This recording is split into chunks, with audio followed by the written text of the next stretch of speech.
Alright, I did a video a couple weeks ago, months ago, I don't know how long it's been, but talking about neck gussets, and I've had a few emails about, and excuse me, I've been like off for a week and a half, sick as a dog, so I will be coughing during the video, and I apologize for that. Cough one. Now, each frame I'm doing, it has basically a different neck gusset, and what I do is I take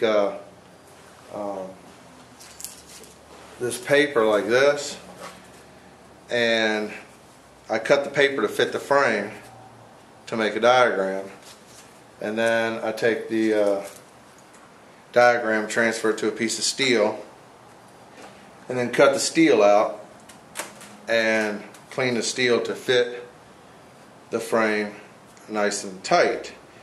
But in instances like this where it's got a little fancy little curve in it, because like I was saying with the neck gusset, you don't want a solid triangle in there, shelf, that the tubing can't absorb that minor shock that it gets from riding. So the problem you run into with this, you can do it with a milling bit, a finishing bit, and get a pretty clean area in here. But the transfer from here to here, unless you have a CNC machine, you're kind of lost. I don't have a CNC machine. So what I do is first I take the angle grinder and clean up as much as I can where I cut it out with a plasma cutter, and you can see right in here it's still messy. And sometimes with a plasma cutter, when you hand hold it, you cut it at an angle so one side's longer than the other. So you have to go in and get a little drum wheel. Again, I'm using the little air tool that I got at Tractor Supply. Anyway, you take this and you burn away that. But what you have to do is, if you stay in one spot, it's gonna go down, and it's gonna go down in that spot of this shape. So as you start and cut a little bit, then you start moving it around a little bit. Then cut a little bit more, move it around a little bit, smooth it out to keep that gradual curve.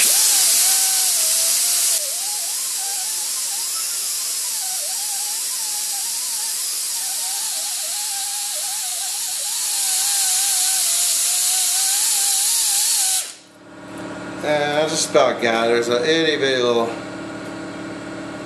mark there.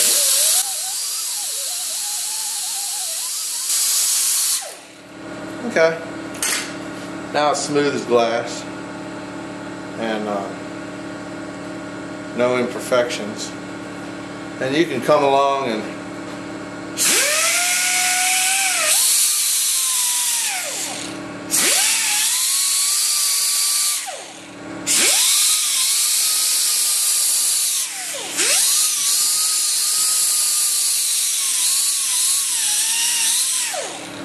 come along the edge there and give it a little touch to knock off the sharp edge.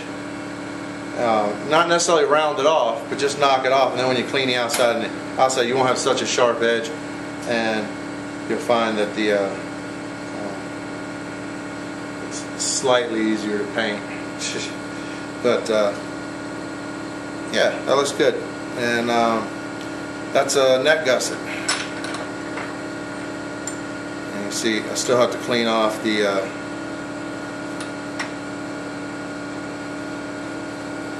while I can touch hot stuff for a few seconds, since my hands are sort of become calloused, can't hold something hot for very long. See if I can hold that in there. What I'll do to clean it off is I'll start with this, and then I'll take it to the sandpaper so it has a flat surface riding on it, but I'll cut away all that.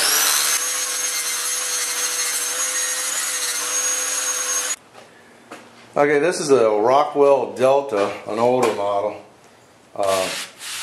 flat sandpaper. I think it's in another video. This is basically how I flatten this out to where it'll be nice, perfectly flat.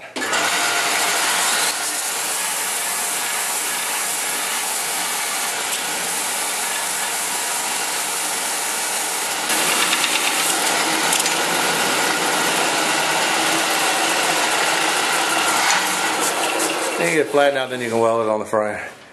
It's a little bit too hot for me to handle right this second. You see that slight low spot? And this side has a slight low spot. It should all look like this bottom area and top area, which it just takes a few seconds being able to hold it on that spot, and seeing as how I've got a thin pair of gloves on and only one pair, to let that cool off a little bit or put on another pair of gloves. Alright, and then when I get ready to weld this in, I'll take some video of that and show you how it fits into the neck backbone down tube area. And that's it. Everyone take care. Piece, just in case the vise, in case it slips, I can feel it move. And it's going to start slow. Add pieces, and we have I made the foot control mounts that will just go right here, but this customer's putting his own on, so we're just sending